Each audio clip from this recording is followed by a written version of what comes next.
This segment of the Bass, Kayak, and Beers podcast is sponsored in part by Dark Horse Tackle. Go to darkhorsetackle.com and use promo code BKB5 to save an extra $5 when you build your own box.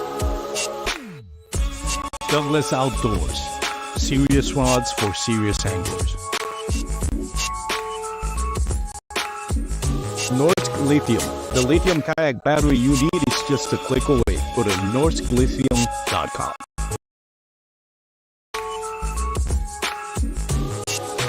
Catch Outdoors, the official measuring board for all 3 national trails.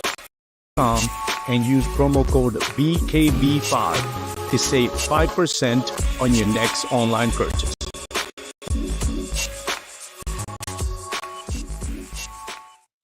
What is going on, everyone? Let me get my glasses off.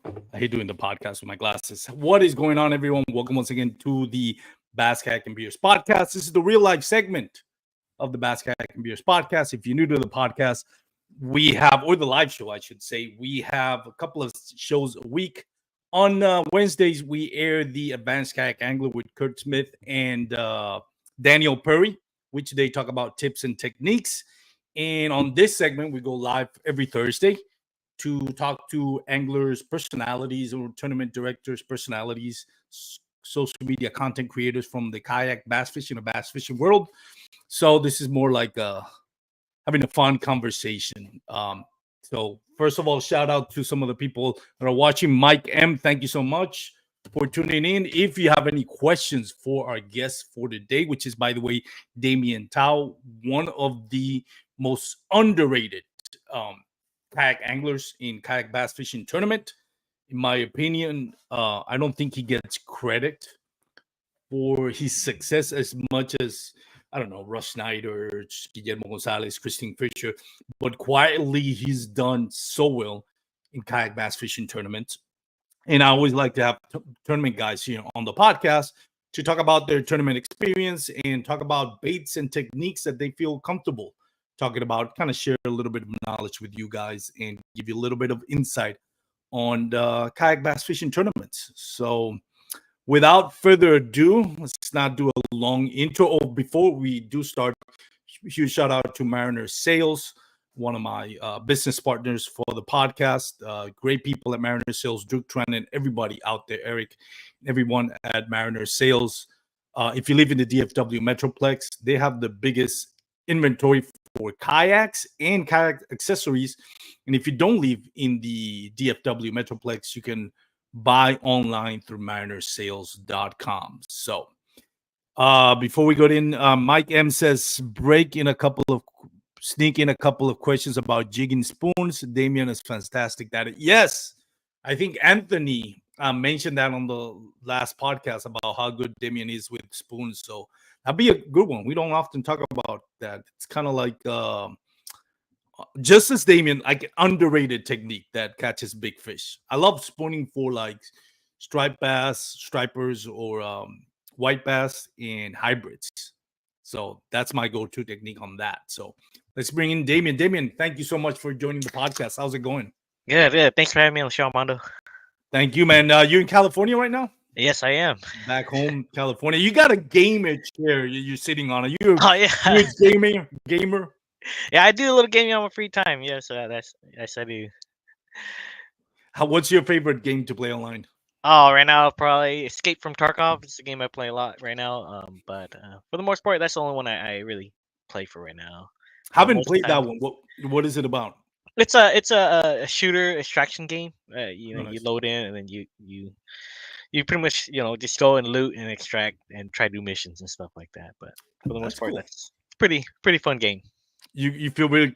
What do you think you're better at, gaming or kayak bass fishing? Quick, let's start off with the hard questions. I'm not good at gaming. I just do it because all my buddies do it, and it's just a way to keep updated with all my high school friends and people I grew up with, and they game and stuff. So I just join to just keep updated with them as well. But fishing, I'm more invested into the fishing. There you go. So first of all, how you been doing? How do you feel, man, after winning the Pan American kayak? bass fishing event. You won an individual gold, and obviously, I think you won team gold as well, right? Yeah, yeah, I feel really good, especially about that event. Especially and knowing who was on my team, I felt even way more better. And knowing that you have such strong anglers on your team, the confidence level just goes through the roof. So I was extremely happy to have Jake and Anthony on my team. It's just everything just worked out perfectly. Was Russ Snyder originally on your team? Because I know he was a last minute substitute. Yeah, he was originally on our team, but he was under the weather. Yeah. So he had to sub out. Which When is you have somebody on your team like the caliber of Russ Snyder, and all of a sudden he's like, "Hey man, I can't fish." Do you feel like nervous at all? Like, oh my god, like this is the we got this is like I don't know, like the Lakers playing the finals with LeBron James injured or something like that. That's what I feel. Russ is an extremely probably the best angler, kayak angler. But I can't take it away from Jake. Everybody has their own strengths. So when Jake joined us, I was pretty comfortable with Jake as well. It really came down to more of like a team effort kind of thing, how well you communicate with your teammates and stuff like that. That's what I felt was more than actually like a really, really like strong angler. Just more of how you communicated and stuff like that. But we were really bummed out that Russ was kind of under the weather, but it's just it happens. So but Jake showed up and he put in some work and got it done. Yeah, he more than held his own. Obviously you guys won gold medal, so congratulations to all three. I think Anthony, you and Jake, right? Yes. That's awesome, man. So let's talk a little bit about your kind of like rise in the kayak bass fishing. We were talking before we hit the record button. By the way, I mentioned it to you in private, but I feel like I have to do a public apology because I said it publicly. When you originally made a post a few weeks ago about going to the Pan Am, there was a couple of you, two other gentlemen on the picture. I forgot the names. And you were saying here to represent the United States and the Philippines and what else. And I said on my podcast, best of luck to Damian Thao representing the Philippine team. And then I found out I got that wrong. You're actually the one representing the U.S. team. And I was like, man, people are going to think I'm a racist because it's like you assume he's fishing for the Philippine team. But I apologize. I read the comment or the caption on that post wrong. So It's nothing. Don't worry about it. It was me and AJ. We carpooled together since we're both in California. yeah. AJ represent the Team Philippines, and I was Yes. one of the members of the Team USA. So, yeah, that was it. I know it kind of it's yeah. I can understand that. It's okay though. It's one of the I don't know, like probably one of the what's the word that I'm looking for? The risk of doing a live show. There's no way of going back. Like if it would have been a podcast, I can always edit it, and nobody would know anything about it. But since it's a live show, it goes. There's nothing I can do about it. But regardless, congratulations on doing a great tournament. Let's talk, like I mentioned, about your rise into kayak bass fishing. Because, like I mentioned, I think you are, in my opinion, one of the most underrated kayak anglers. You don't get a lot of exposure because we've talked about this, and we talked about this with Anthony. It's a lot harder for guys from California to either make the drive or fly down to the East Coast, even the Midwest, to fish this tournaments. It's a lot more expensive for you guys. It's not the same as for me saying, well, I'm going to fish Florida, and drive roughly 15 hours versus driving from California. It's a couple of hours, a couple of days just to get there, or if not flying over there, buying a plane ticket, and then making arrangements to get a loaner kayak and and maybe a loaner equipment if you don't want to bring all your gear up there. But aside from all of that, you've found a lot of success, and when you do fish on this side of the United States, I feel like you it's a good investment on your part. Like you do well, like you make the most of it. I remember fishing the last tournament in Broken Bow, and I think you tied for first place with you and Minor, and I think it came down to the biggest bass, I think. No, Was that wasn't me. No, it wasn't you? God, you no. see that this is the risk I about doing the live show. I've only fished two national events. I fished the Bassmaster Kayak National on Lake Chickamauga. That's Yeah. the one where Russ ended up winning. I fished that one, and I fished the this one this year is the 2024 Bassmaster Kayak National as well in Lake Tinkler in Oklahoma. Those are the only two national events uh, that I've actually fished, which is just the big events. And you've done pretty well at it, right? Yeah, I the first one, which is I ended up getting second, and then the one this year, 10 killer, I ended up getting fourth on that one. Nice. And so again, like I mentioned before, you make the most of it. Now I'm trying to think who was that ended up tied with you and Minor. I got the names wrong, but regardless, what do you think it's been the keys to making the most out of coming to this side of United States and fishing lakes that are not really translates a lot to the lakes that you fish in California? It's so it's a pretty hard question. Honestly, it's kind of hard to say. I mean, if the lakes, I mean, shoot, that's a pretty tough question already. Oh yeah, Yeah. I didn't expect it to be that tough. Um. Oh shoot. Going to fish these lakes, right? It's quite. It's very similar in its own way. I mean, if the fishing is tough, it's very similar to what we have here. So, like, it's a little bit easier to adjust when it comes to that. But if it's fishing good, it's gonna be a different story because your really strong power fishermen guys are really gonna stand out on that kind of stuff. But if it's fishing tough, it fishes very similar to California. That's the kind of similarities. What are some of the lakes that you really fish in California? Like I've heard it's a lot of like deep reservoir, like clear lakes, like not a lot of grass, a lot of using drop shot or finesse techniques. Is that more so what you fish in California? Yeah, we fish a lot more of your deep reservoirs. We don't have many grass fisheries, like you stated. The only place that really has grass are can be like Clear Lake and the Delta. Those are the ones that are really like really grassy. For the most part, it's a lot of deep reservoirs. I'm from more of the Central Valley, so we fish more of your mother lodes lakes, which are deep, clear reservoirs. You don't have any grass.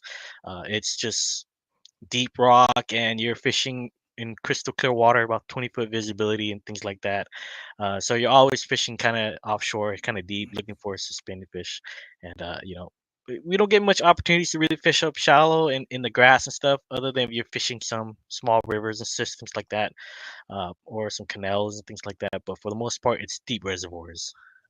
And how do you try to when you come here to fish in this side, more east Oklahoma you mentioned, and Chickamauga is the other one that you Yeah, mentioned. Chickamauga. Yeah. Um, what do you do? Do you say like, okay, like I'm gonna try to you know fish grass, even though that might not be where you have the most experience, or do you try to fish it like a California lake? I try to fish it like a California lake. Oh, nice. I always just go with my confidence or what I feel comfortable with. I don't like to go. I don't like to go to do something that it maybe not might not be one of my strengths or I'm not really comfortable. I'm not trying to figure out a different bite while I'm there. I'm trying to figure out a bite that'll work for me. That way, I'm doing something different compared to what the field's doing. For example, like Chickamauga, I know there's a really good shallow bite, and the big bites were up shallow as well. But everybody was going to be doing that. I try not to fish with the crowd. I like to be out doing something else on my own, so I can really just focus and be out there by myself. So, out on Chickamauga, I just fish offshore. I fish the channel bend and fish some standing timber and fishing offshore. And I had the whole area to myself because it's just something that I was doing that what I do in California. Just that's kind of what I do. And a lot of us California anglers we do that. We sit offshore and just fish out deep stuff like that. So I really like to just be in my own comfort zone. Yeah, that makes sense. It's interesting when you talk about that because when I think of like, well, adjusting to the lake, I feel like well, I have to adjust as an angler where I'm going to fish, or how I'm going to fish based on the kind of like geographical landscape of the lake and what's the forage. And but your take on it is a little bit different, and it has given results in the sense, I guess. One of it is like you're doing something that fish are not maybe used to seeing as much, because you're either fishing where normally people won't fish on a kayak bass tournament, that would be, um or that you're using baits that people don't normally use, because you're or techniques, because you're fishing more of a California reservoir than a grassy lake where everybody, like, fish can be really pressured when the bite on the grass lake, because everybody's doing that. Everybody pretty much in the tournament knows where the grass is going to be. And it's kind of like becomes repetitive. I'll throw a chatterbait, throw a a plum or purple color ribbon tail worm, or something along those lines, where you as no, I'm doing something completely different. Do you think that's the key to why you've been able to transfer that success into more east side or midwest tournaments? That does play a big role. Just because when I was doing it, I felt like I was targeting fish that people weren't targeting. Just because majority of the anglers were fishing up shallow, fishing the really good stuff, the grass and all that. And before even going up to like Chickamauga, we looked at all the mapping and stuff and where the grass is going to be at. But we figured that majority of those places are going to be crowded with fishermen. So we decided to just look for the offshore stuff and really try to capitalize on that. Even though, and plus the weather did play a big role for us for both the national events. The weather played a role for us. The bite got tougher. So when the bite gets tougher, it definitely plays more into my kind of fishing. When the fishing is tough, you know, uh, we can definitely find a little better quality fish offshore when the bite's tougher. Do you lean a lot on forward facing sonar when you do offshore? It depends. Depends on the fishery, really. For Chickamauga, no, I didn't use the forward facing. I felt like because the fish that I was targeting on Chickamauga was fish that were kind of tugging the bottom, so they're kind of hard to pick up anyways. And the more time you spend looking, the less time you spend casting. So I didn't really use the forward facing for that. But for at 10 killer, the other national event, I did use my forward facing sonar a lot for that event because these fish were really suspended on bait. They're under pontoon boats and under docks and things like that. So the forward facing play a big role in that event.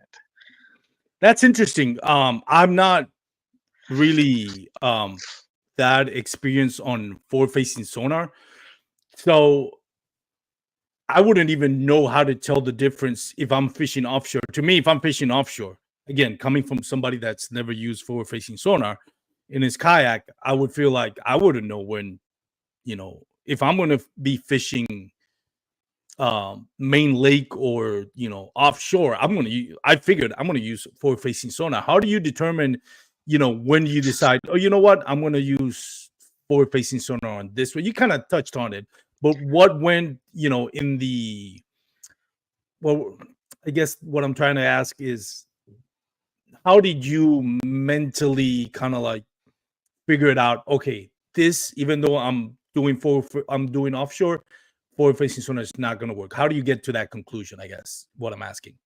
Well, I've always been a more like an offshore fisherman even before the fourth fishing sonar came in. So I was always offshore throwing a Carolina rig, throwing a jig. So it was really my confidence already. So the forward fishing definitely did help at times when I was just targeting certain structure. It helped me see it, but a lot of times, you won't even see the fish there. But but if you just stay around, you throw the jig around, you just being patient, it'll work out for you.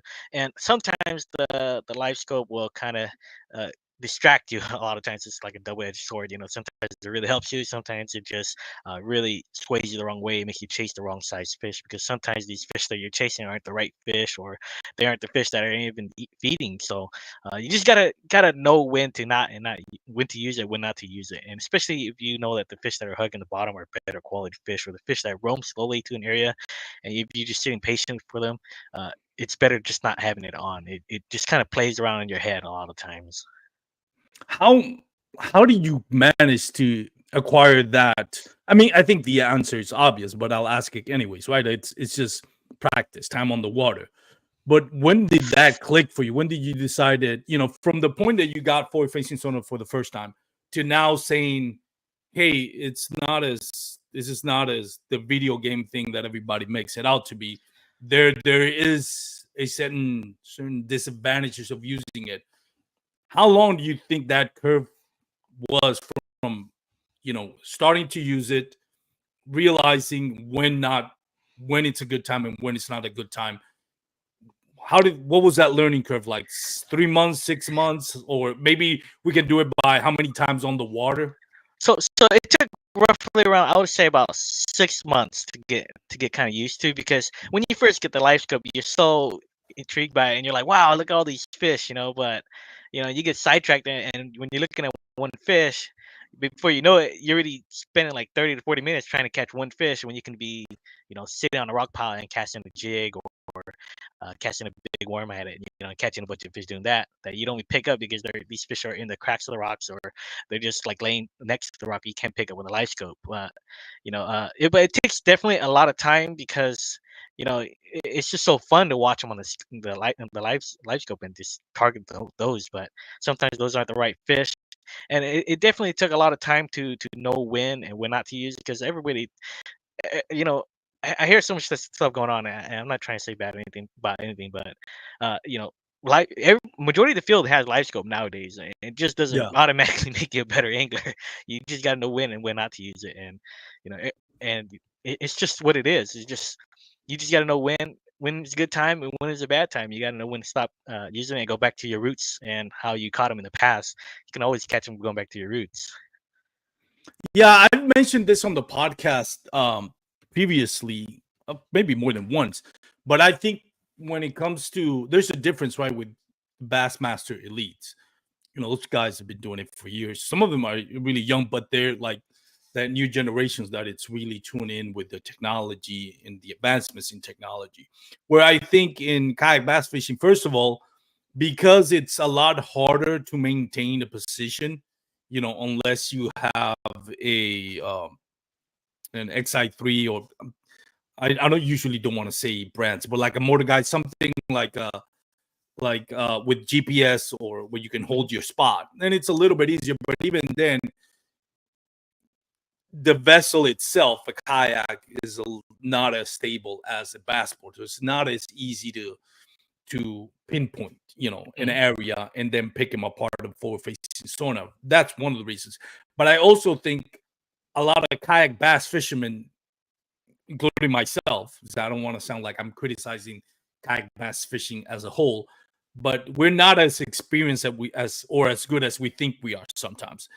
And I've seen personally on tournaments where I'm fishing and I see guys out there trying to force the forward facing sonar bite.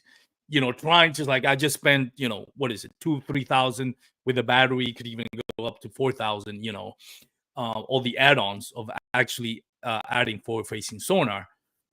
And they just play themselves out of contention because they're not used to it. Mm. They're not used to forward facing sonar. Like you mentioned, you just kind of hit the nail on the head with it. There's sometimes where it's going to be a problem to have forward facing sonar or implementing forward facing sonar on your tournament, and then there's times where it's really going to shine. And I think because in kayak bass fishing, a lot of the anglers also, like myself, we don't have money for a boat or money to fish a MLF events, open events, or a Bassmaster open events.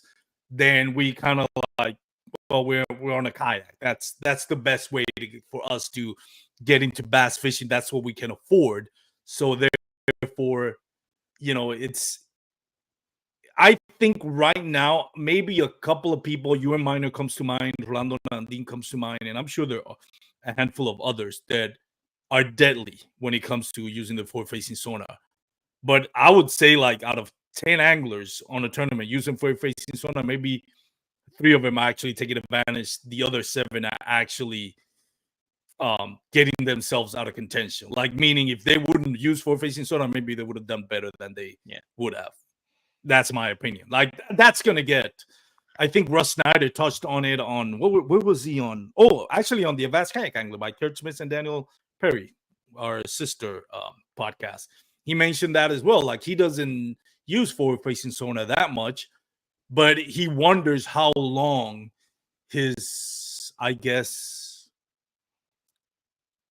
what's the word I'm looking for? Maybe supremacy. How long his greatness and at the top of the kayak bass fishing tournament is gonna last when more and more anglers are now, maybe 3-4 years from now, those anglers that have been using forward facing sonar are now learning how to implement it just like you have, and being able to actually make a difference in their tournament versus now, they're catching up with what Bassmaster Elites guys have been doing on their boat tournament. Do you feel like that's an accurate assessment? That's pretty accurate. You know, going back to talking about Russ. I don't think he's doing anything wrong. He's still a top angler. It doesn't matter. I mean, I don't feel like anybody's gonna be able to catch him whatever he's doing. So I don't think with any kind of tech or whatever, I don't think anybody's gonna be able to touch him at his high spot right Yeah. there. So with any new tech, it really comes down to that how skilled an angler is and how they can adapt to change. So I think with the new tech, it's definitely gonna help and stuff, and it's definitely a change. But as it goes by, a lot of anglers are gonna start to really get into it.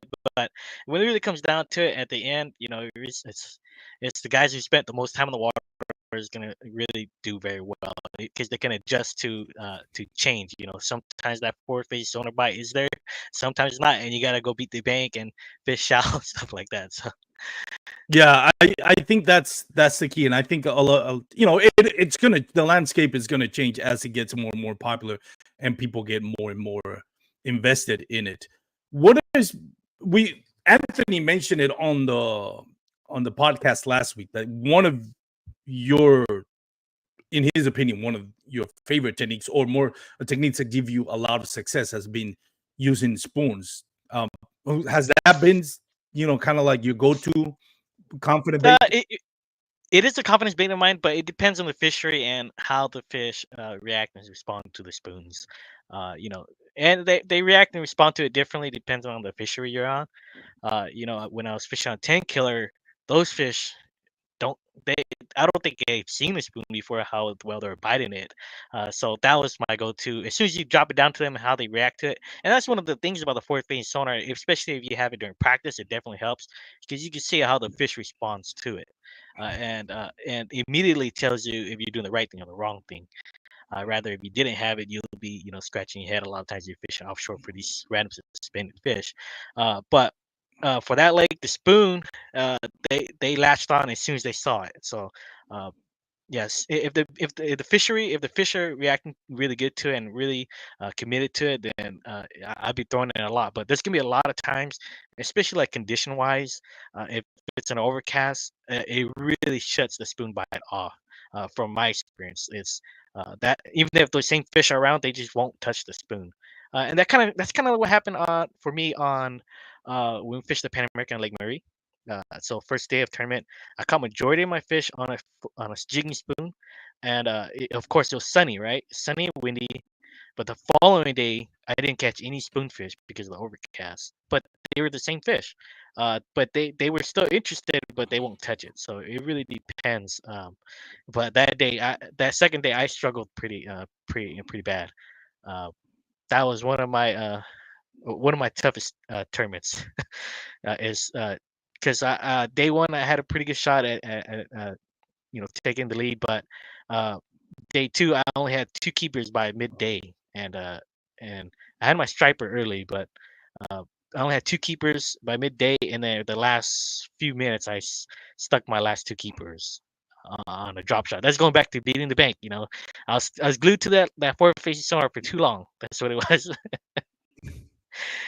Yeah, bass fishing. You think you look at the landscape, you look at the conditions, you look at everything, and you think, okay, this is what the norm says. But we know that fish sometimes don't follow the same book that we think they follow. But you know, spoons is something that I've had a lot of success, but mostly on white bass, stripers, and hybrids. And it's usually because it's very predictable. Like if I'm going to Lake Louisville or Lake Whitney, it's just roaming around.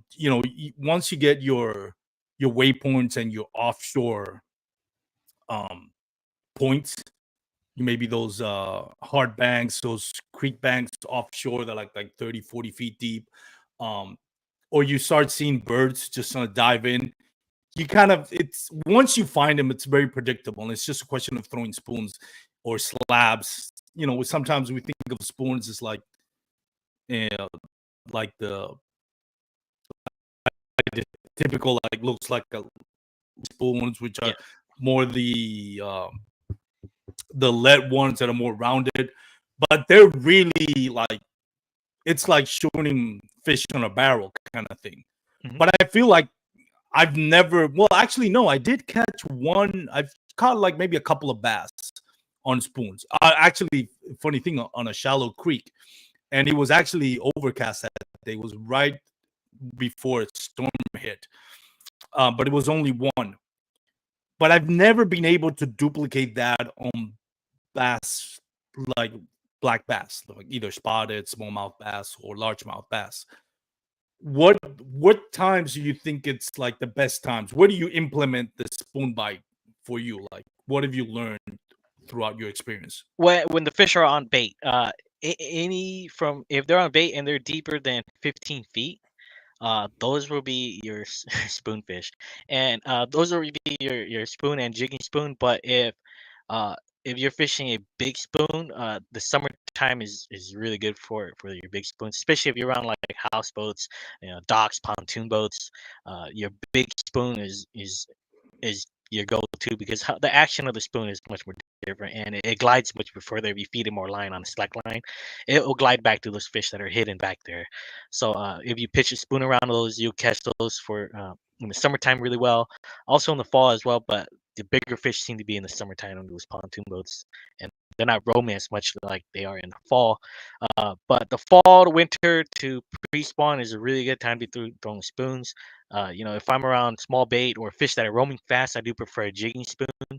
Uh, and if you fish the fisheries that have like a mix of bass and stripers, uh, the bass will be much more higher in the water column than the stripers. So they're very easy to pick out of the group. And right away, if you pitch to them, if they don't grab it right away, or the first two hops, the spoon bite isn't there. If the spoon bite is really good, they'd grab it the first time they see it.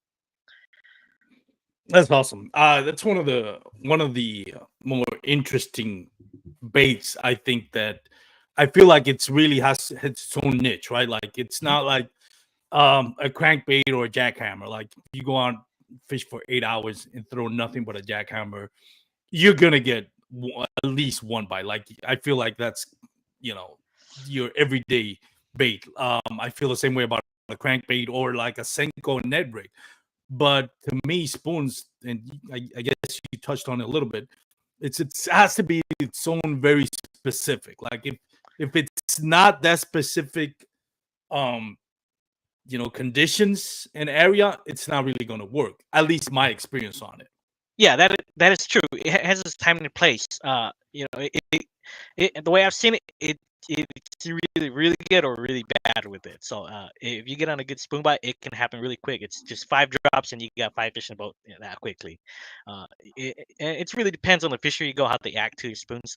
Uh, you know, And it's different everywhere you go. So it's always good just to have it in your box, and it's good to have a variety of spoons because they all do different stuff. Even though they're all just spoons, but they all have different actions and things like that. So it's good to just have a variety and experiment with them to know which ones that works best for your kind of fishing. But jigging spoons, your saltwater jigging spoons are really good for bass fishing and striper fishing as well. But yeah, it can be a really, really deadly technique. I I feel like there's three types, like the slab, which is kind of like the lead ones that are like long or not long, but more like skinny. And then there's the spoon when there's the jigging spoons where it's more like lead and flat and more rounded. And then there's the I guess metal ones like aluminum or other types of metal. Maybe it's usually aluminum, but that are more like that actually have sort of like that scooping design on it, where it's more like what you call the flutter spoon. Yeah, So, fluid spoon. Yeah. how do you which one do you how do you decide I'm gonna throw a flutter spoon, a jigging spoon, or a slab? So, for the flutter spoon, if I'm fishing around much more uh, bigger fish, and if these fish are a little bit higher in the water column, I'd fish the flutter spoon more often.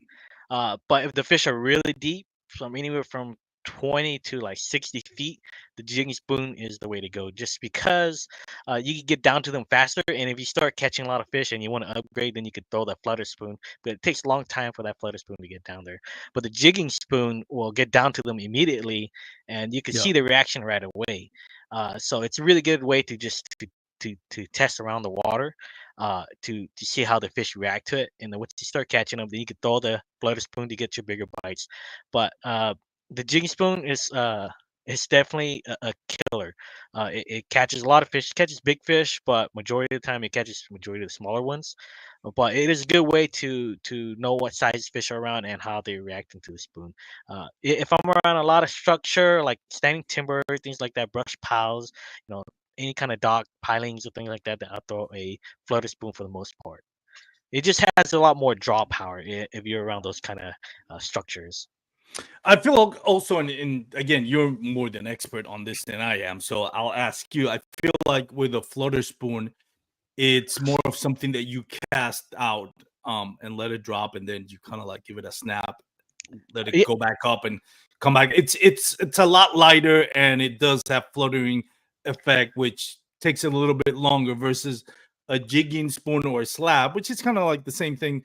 It's more of a vertical, like you just drop it down like you would a drop shot, and then just kind of lift it off the bottom and gently just kind of like yeah, jig it. that is true. The flutter spoon, it's more of something that you do cast out. A lot of times you can't just fish it off the bottom too. You can just let it fall to the bottom and just flop it around on the bottom. You can do that as well, fishing vertically. But for the most part, it is casting forward to the structure and ripping it and popping it. But you can do the same with the jigging spoon as well, because sometimes they want that really fast movement. They want that no action at all, but just burning through the water. Sometimes they do want that that little uh, that little 1 ounce to 2 ounce little jigging spoon, but really fast to trigger those bites. Do you feel like that's your most confident baits, or do you have other baits that you like to that you feel more confident Oh, in? for bass fishing, I feel very confident with a deep crank. I do a lot of deep cranking. And I do a lot of jigs and Carolina rig. I really love towing a Carolina rig. That's really something that's kind of like a little bit forgotten about. It's always been a staple, and not a lot of anglers throw it nowadays, but it's always been able to catch fish.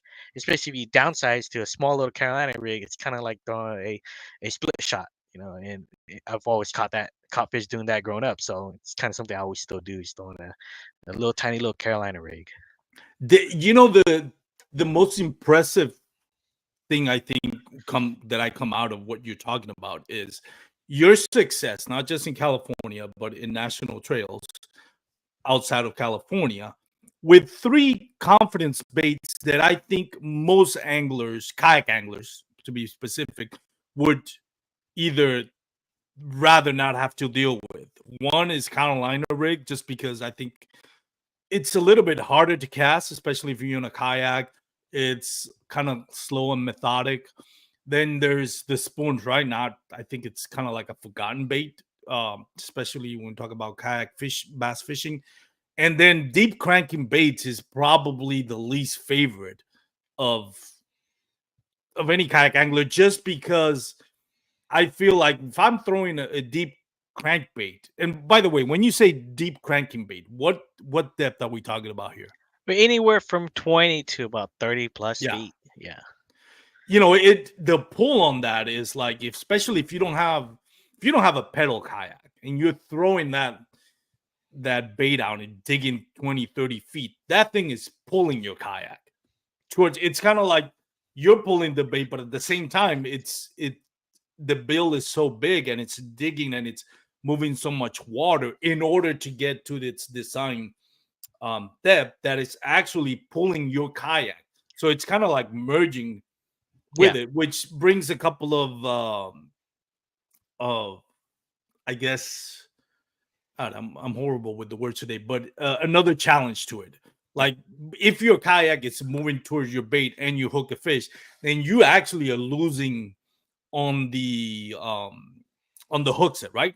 Because Yes, you're yes. moving towards your fish, so it's gonna limit your hook set.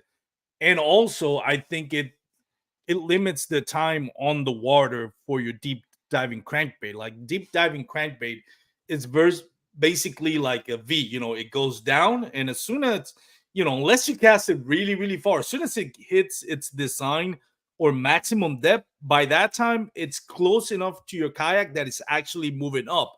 So you might, if you're lucky, you'll get maybe 3 or 4 feet of that thing actually swimming where you wanted it to fish, Mhm. which actually makes that window to catch the fish that you're looking for a lot harder, because now it's not like a drop shot, right? You throw a drop shot, it'll stay at that its design or intended depth as long as you want to. You can spend the whole 8 hours just on its design, Yeah. on it, on where you want it to spend. But on a kayak, on a deep diving crankbait, it's not. And also, it,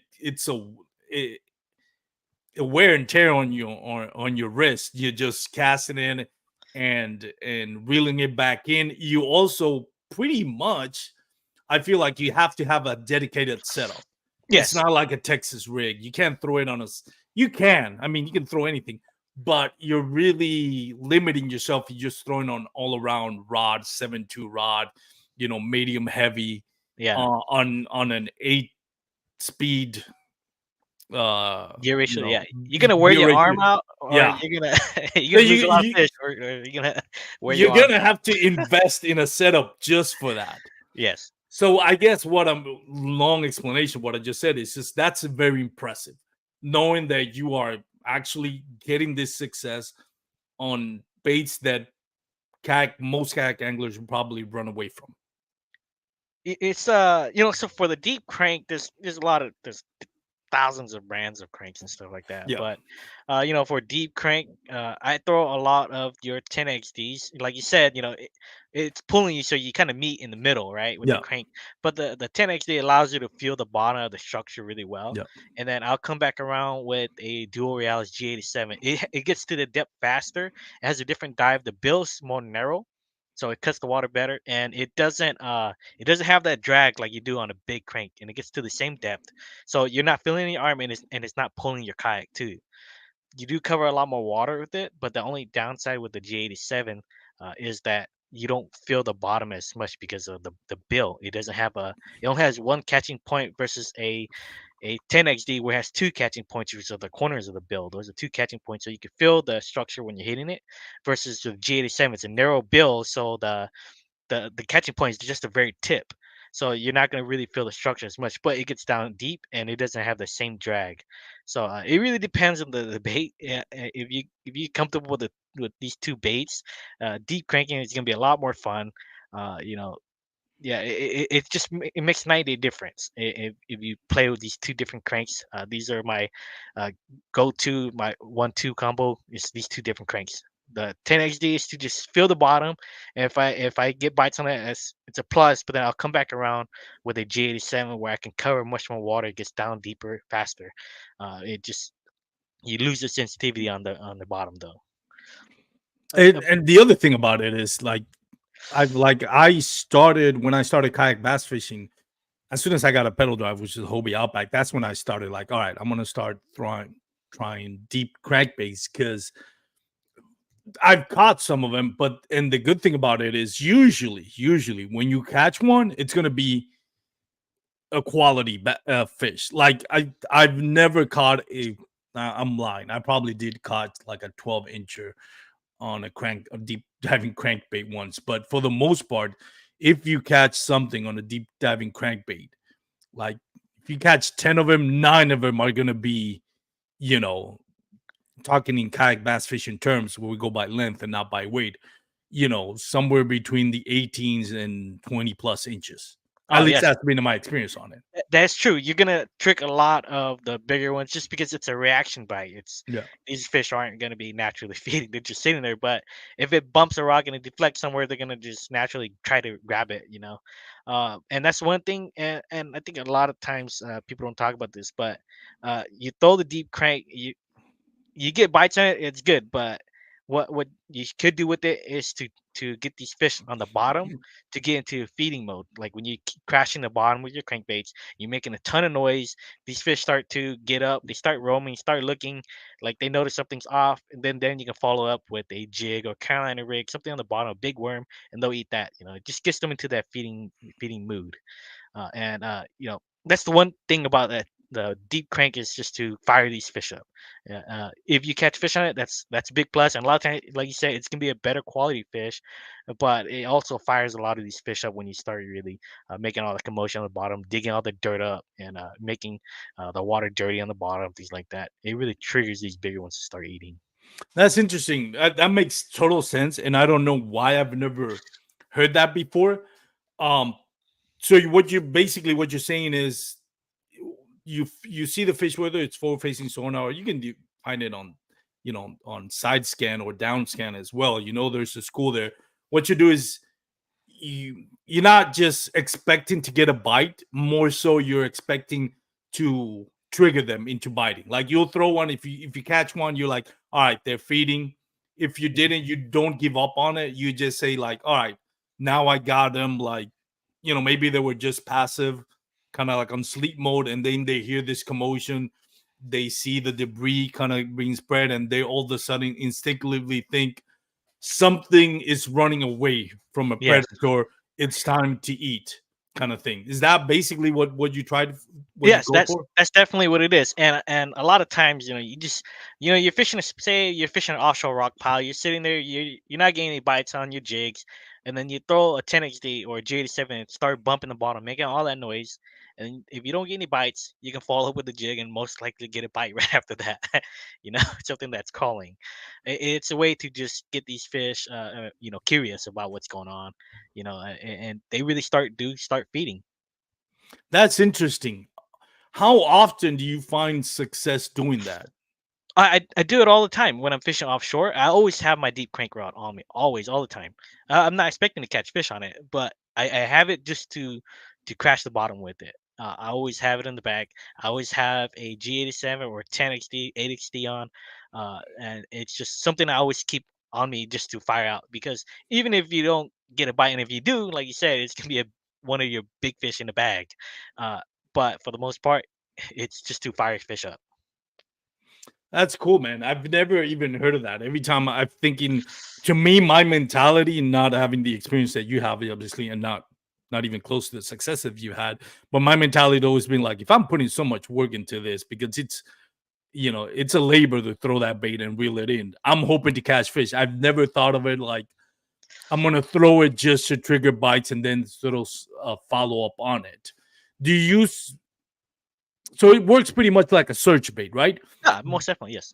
Do you go for a specific pattern color to do that, or do you just whatever you have? Like, is there a favorite pattern that you think that triggers I them more than I others? do use a red crawl, a crawl color, a red, something bright red is my go-to for that.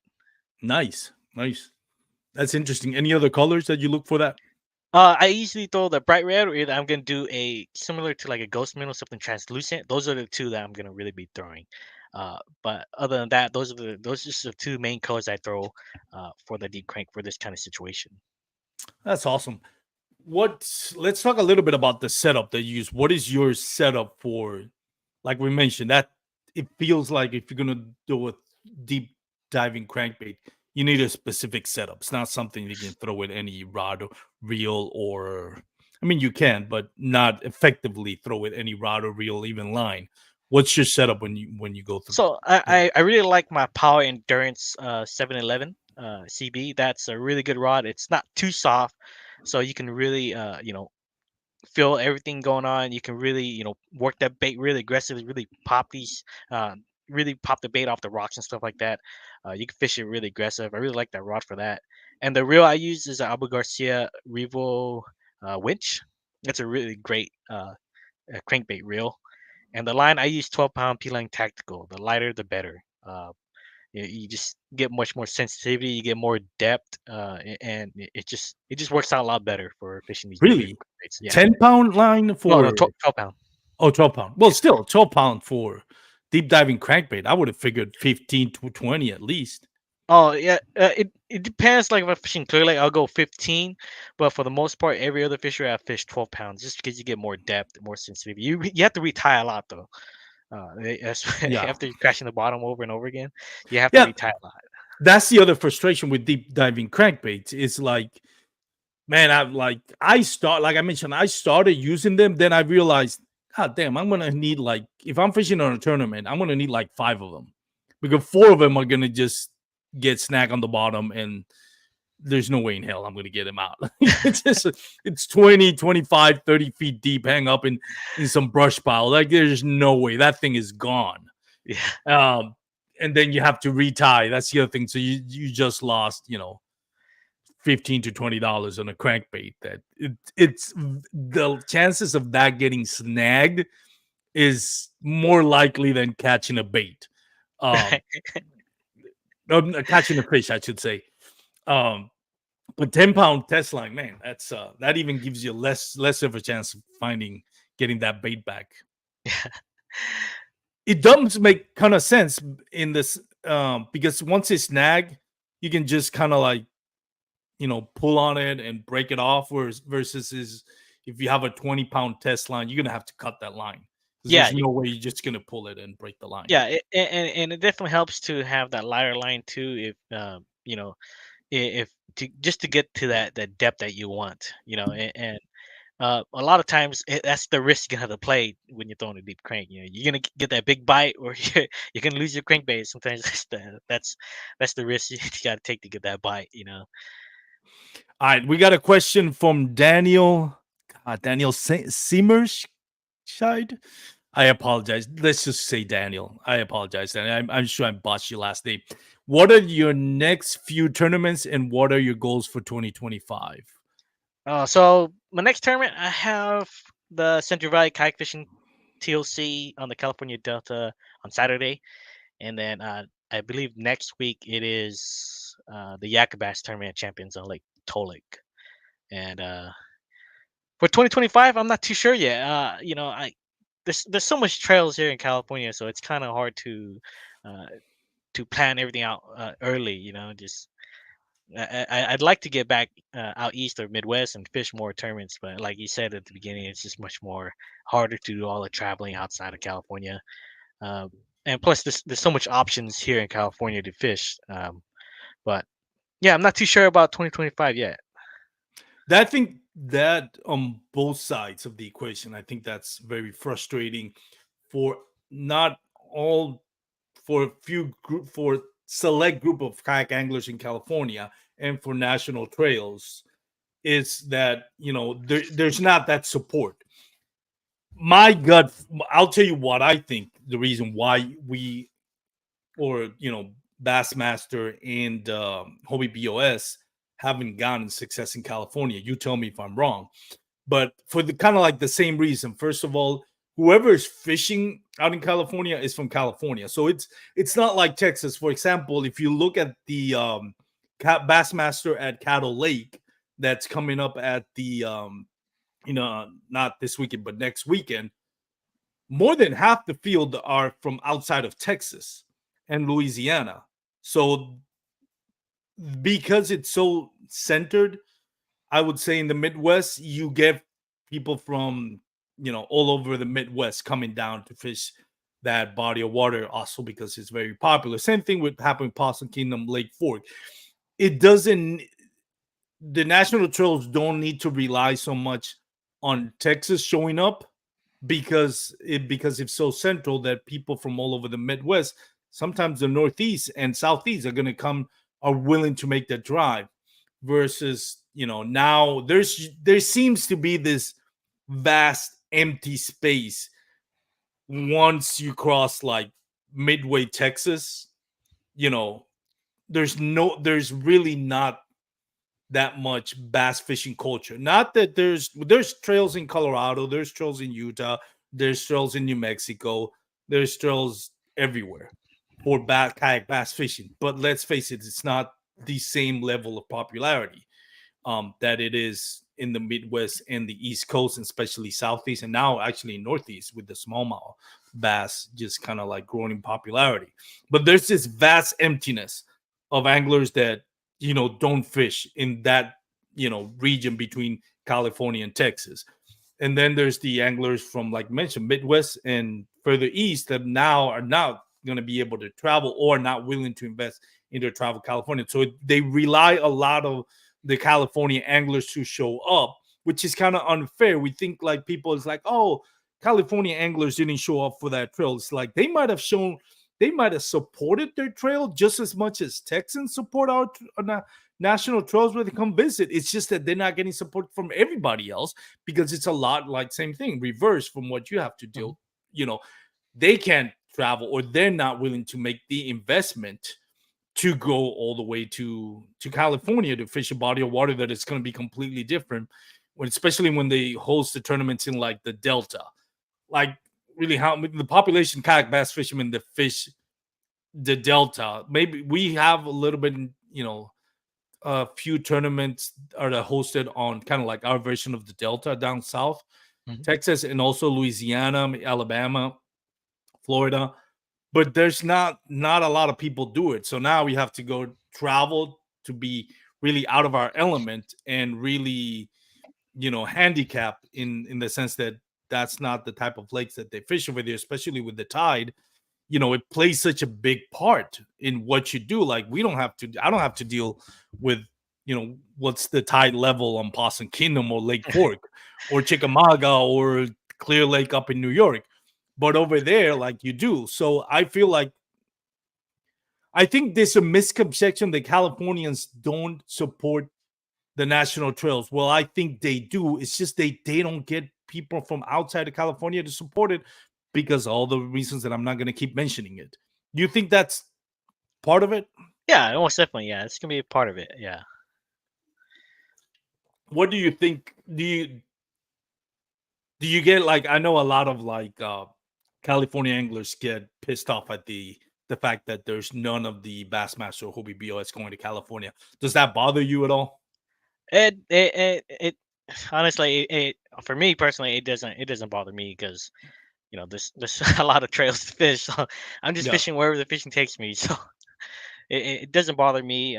But it would be nice if they did come back around the area. So Yeah, I think especially with the Bassmaster now having kind of like their states or regional tournaments that which gives you a chance to qualify for a the not the classic, we call it the classic, but it's not the classic. It's the championship, right? The national championship they hold every year at the beginning of the season.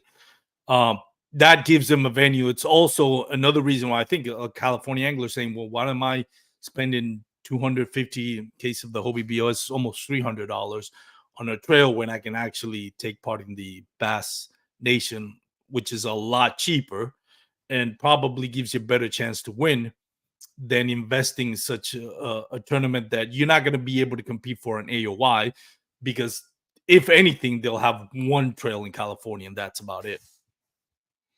yeah, but if it did come around, and one trail was set. It may make anglers travel to compete in the rest of Mhm. the events as well, since there's one close to home. Now you have a shot at AOY.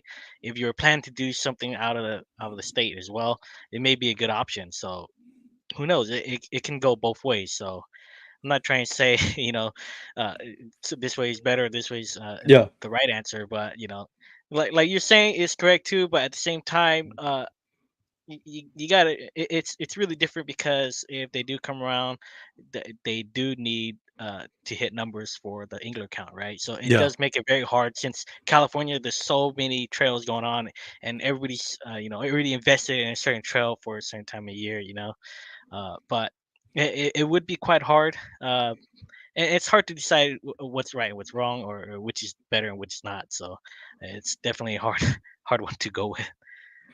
Yeah. Daniel saying, I know it's hard to choose. You've been an inspiration for me to these national trails. It must be fun, but extremely tiring too.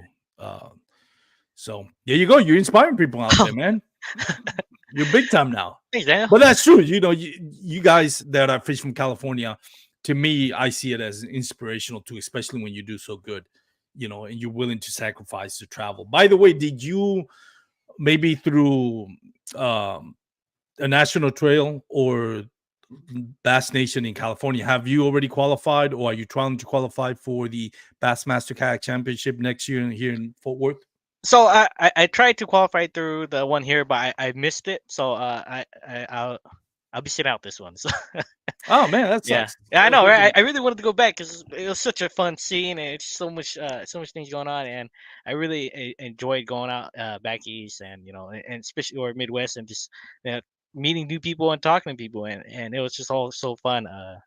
Who knows? I might just go out there for fun, just to go and enjoy the expo and stuff like that. It was just those kind of Yeah, stuff. It's it's just crazy. it is, and I think the year that think it was just around COVID or kind of towards the end. No, it was pretty much right at, I guess, right at the end of COVID, or when the whole restrictions was trying to be lifted. They kind of pushed back the dates on it. Ended up being the second most attended Bassmaster Classic was Fort Worth a couple of years ago, and now they're bringing it back to Fort Worth at its regularly scheduled, towards the beginning of the season. So I'm assuming that's may actually break some records now. Now that it's like pre-COVID, like post-COVID, Hmm. I would expect to see. And it was fun. I actually had a chance to work with the Douglas Rod booth that week. And it was my first Bassmaster experience as a spectator and as an employee for one of the vendors. But the vibe on it was pretty awesome.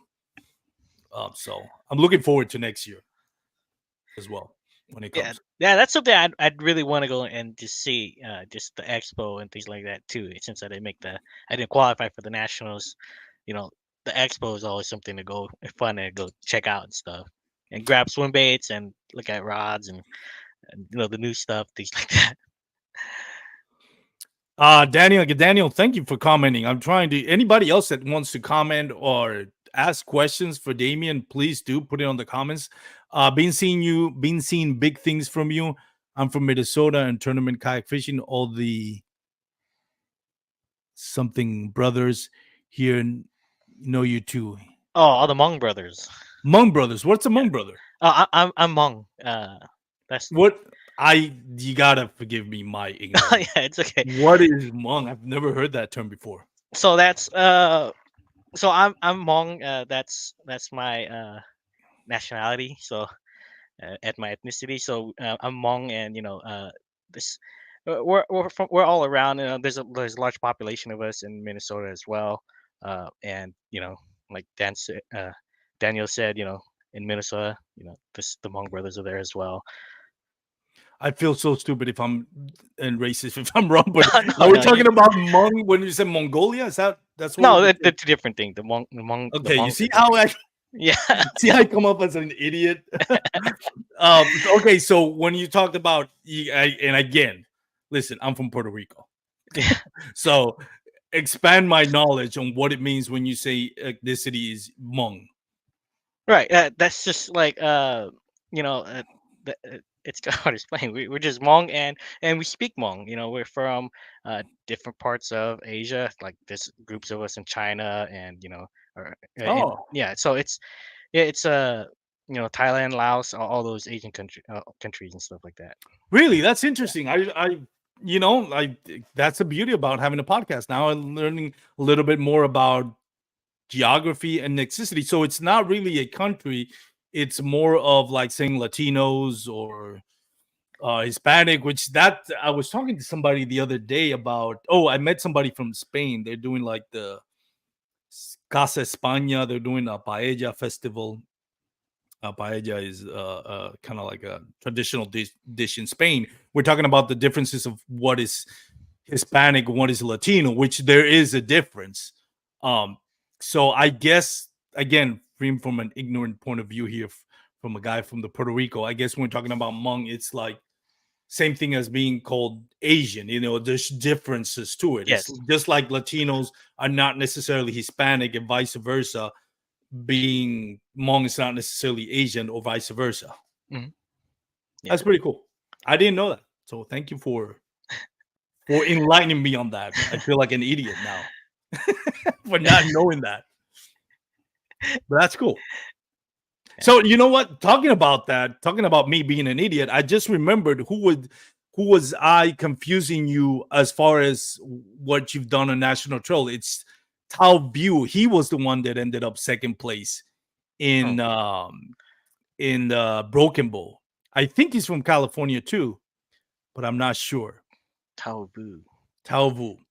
So I was thinking Tao, but it's actually Tou, not Thao. That's how you spell your last name, right? Yeah, Yeah. it's right there on the.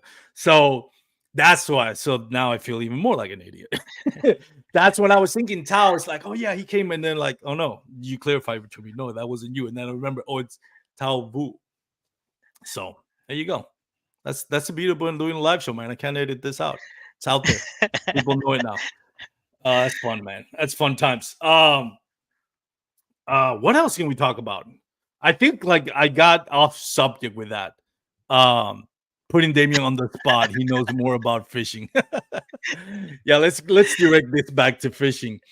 What's been your best tournament so far throughout your career?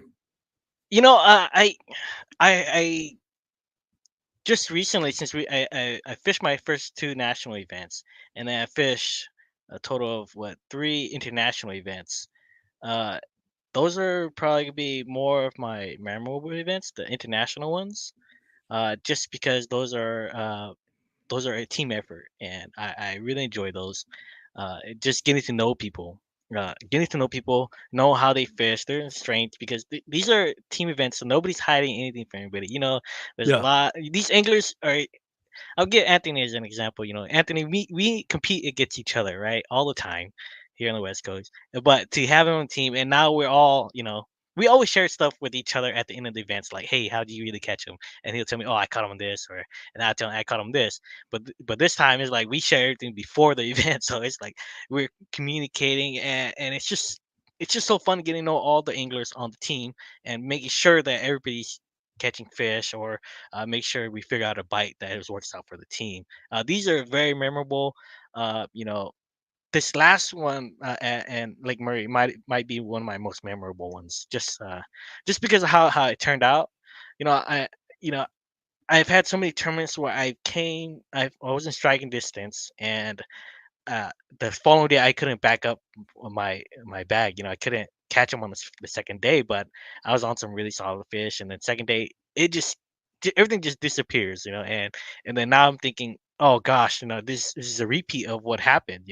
At the last couple of tournament champions. I had a lead on day one or in second or third place, and I can't get a limit on day two, and this is exactly what happened at this event.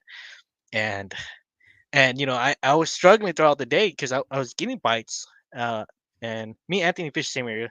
We were both getting bites. We were both losing fish, but he put in a limit early. And then I was still getting bites, but it was just, we all have those days where yeah. you're doing everything right. And nothing goes your ways. Fish are coming off, but the fish are eating your bait, but they seem to be blowing up on your bait and they're jumping right over the bait and things like that. Or you have them pinned and you reel in the boat and they just come undone. And it's just one of those days and it's all playing in your head. And then I was like, oh gosh, man, it's an hour and 30-minute run back to the ramp. The worst thing you can do is be late and cause your team to lose some points. So I didn't want to be late. So I was like, oh, I guess I'm going in with just three fish. And as I was coming in as fast as I can, back to the ramp, I decided to pull out that drop shot and fire it out on this muddy point, which it was just all blown out from the hurricane. So it just all muddied up. I didn't think there was gonna be fish on it, but I cast it right to that point, and I was going by, and I was reeling my line to just put my rod away, and I caught my last keeper there, and that's what got me the win. That's what got me the gold medal because of that last fish on that point. Just extremely, just crazy how it unfolded because everything's just playing in your head the whole entire time, and you're like, "Oh, this reminds me of this past event where this happened, and then it finally came together, and that's where luck played like a really big role, and just so happy that it happened. What it's funny, first of all, because what you mentioned about you sharing information with Anthony is the same thing Anthony mentioned last week, where we were talking on the podcast. Where it's like, how to get used to like going from fishing an individual tournament where you don't want anybody else to know what you're doing. And a lot of times that's where misdirection and a few fibs here and there have been set on the dog the day before the tournament, right? Let's be honest. Yeah. To going and sharing information and all, and for him, it's even a little bit more significant because now he has to share information, even though it may not translate to fishing on a tournament in California. It's still giving insight into what he does to help you, which is when you go back to California, these, your rivals, not that you don't respect each other, that you don't like each other, but that you're still rivals. You're still searching for, wins and catching checks and winning AOI. So like now I have to share information to somebody that who knows if somewhere down the line comes full circle and either you or Anthony will remember, hey, I remember Damian telling me about this. Let me try this in this tournament. You end up beating him in a local trail in California. Like it has ramifications while sharing that information. And it's funny that you kind of mention it from your perspective as well. Like you don't always feel, most of us don't feel comfortable when we're on a tournament sharing information because it can come back to haunt you. Like, yeah, we want everybody to succeed. We want, we love the camaraderie. But when you're paying $250 plus Airbnb, plus gas, plus lunch, plus all the expenses that come with traveling and fishing national trails, like you don't want to give out to just somebody that might use that to actually have a more successful tournament than what you did. It's funny you said that. Honestly, I don't mind sharing information with anybody. Uh, just especially after events, I don't mind sharing. It was just fun that we were sharing information at the beginning. I Yeah. had a day just before Anthony, so before when he was on the drive, I was texting him like, "Hey man, we pre-fish here. We fish all this. We fish this section. This kind of bite is good. Everybody's fishing docks, so we're looking for something different. Just and I felt very comfortable fishing with Anthony because our styles kind of are very similar. We do a lot offshore as well, even though Anthony's a really well-rounded angler. He can do pretty much everything. So I felt very comfortable fishing with him. We fished the same areas. We got on the same bite, but he's throwing a different bait than I was. I was throwing a spoon. So we're doing the same thing, but with different baits in the same areas. Uh, it was just a really fun event and things like that. I don't mind sharing things like my what I'm catching them on and things like that. It does sting a little bit though when you fish a tournament and somebody comes and say, "Hey man, thanks for showing me this little Carolina rig and I caught my big fish." I was like, "Man, everybody's catching these big fish on the Carolina rig over here." It's just you know. But at the same time, I'm really happy for them that it worked out for them. Just Yeah.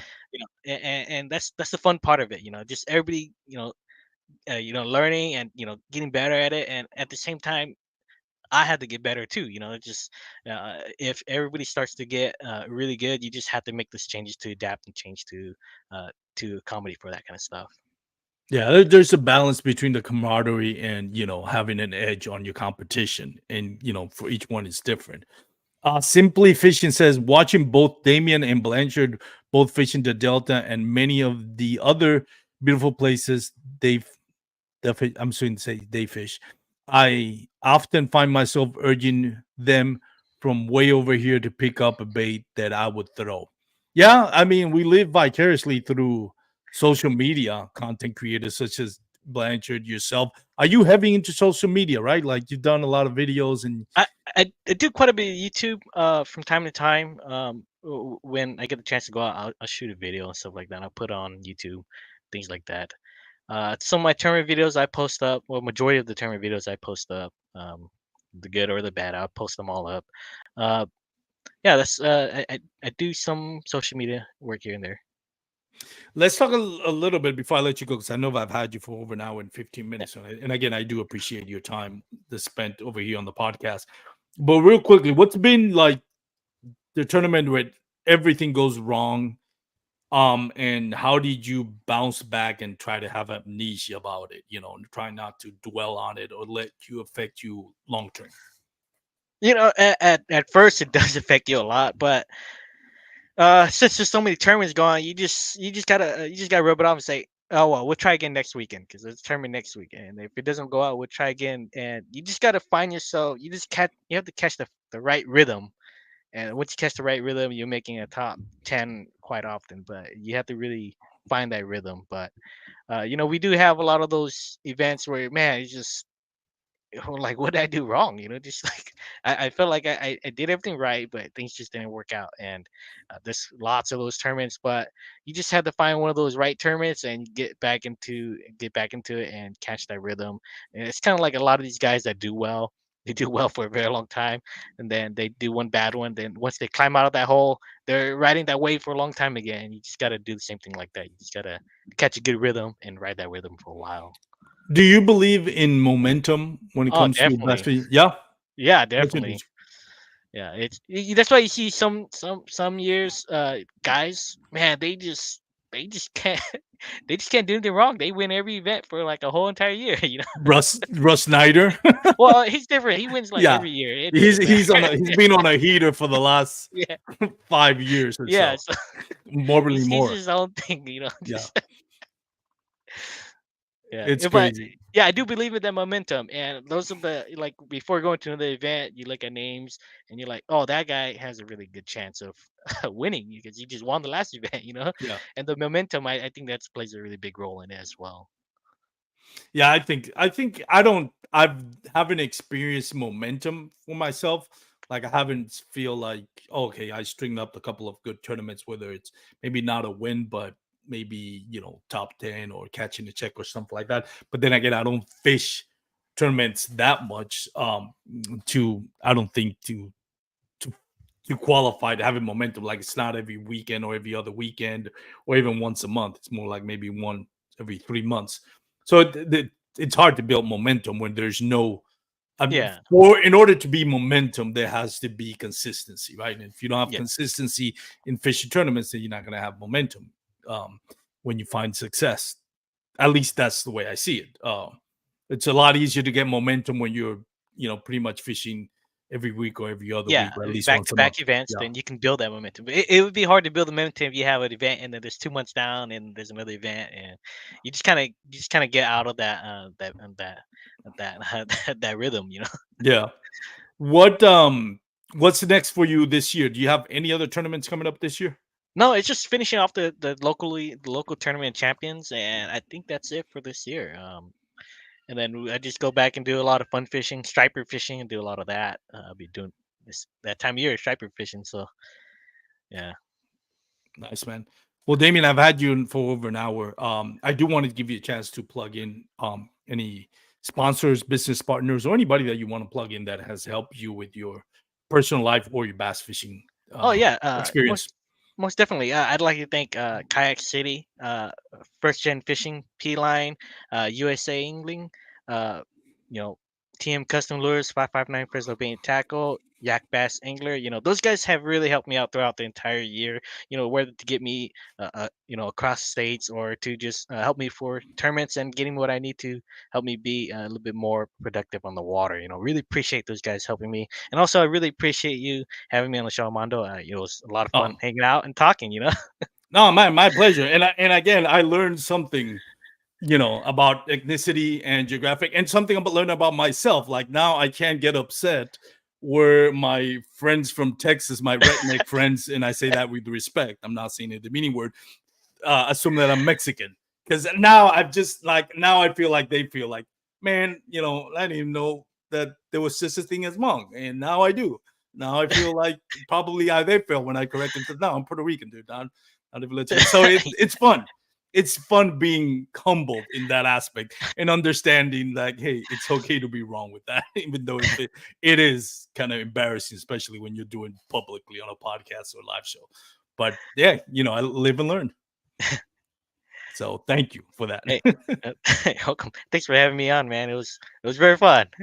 And hopefully, if you do come, whether it's any last minute qualifications for the Bassmaster Championship, or if you don't do come to visit, just kind of like a tourist, let me know, because I'm either way, either if I qualify through Texas Bass Nation, which is probably my last shot or my most likeliest shot to qualify, or if not, I'll still be probably working with Douglas Outdoor Booth over there at the Bassmaster Classic. Let me know, and love to take you for some Texas barbecue. Oh, all right, sounds fun. I Yeah, might take you up on that because yeah, I definitely. might, I might swing by and just hang out. So, Damien, I really do appreciate it, man. Thank you so much. I won't keep you long. For those out there fishing, I mean, fishing, for those that are watching, or those that are fishing too, wear your PFDs. Make sure you make it back home to your loved ones. Remember, you can follow us on social media: Instagram, Bass Kayak and Beers; Facebook, Bass Kayak and Beers; YouTube, Bass Kayak and Beers. And we do have a new series in our YouTube channel that's going to be dedicated to kayak builds.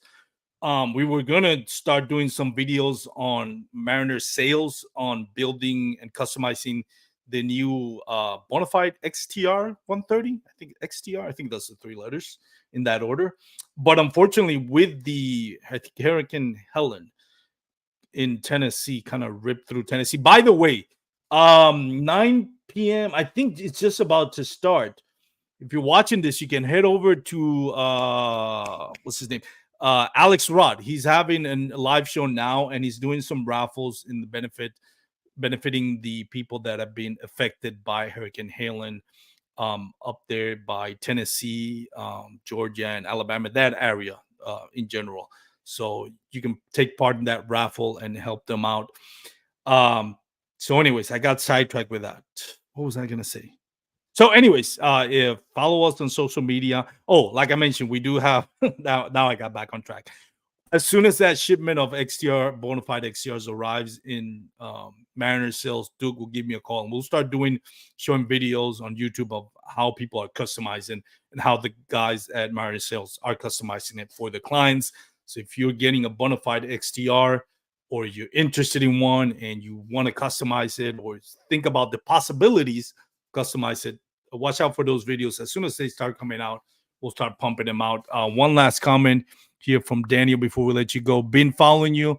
Keep up the good work. Hope to fish with you all if you visit your state. If I visit your state. So it's either Daniel. If you're talking to me, then yes. And if you're talking to Thao, then I'm sure Daniel, that Damien, that thumbs up as well. Yeah. So, all right. We'll let you go, everyone. Peace out. Have a great weekend. And wear your PFDs, like I mentioned. Again,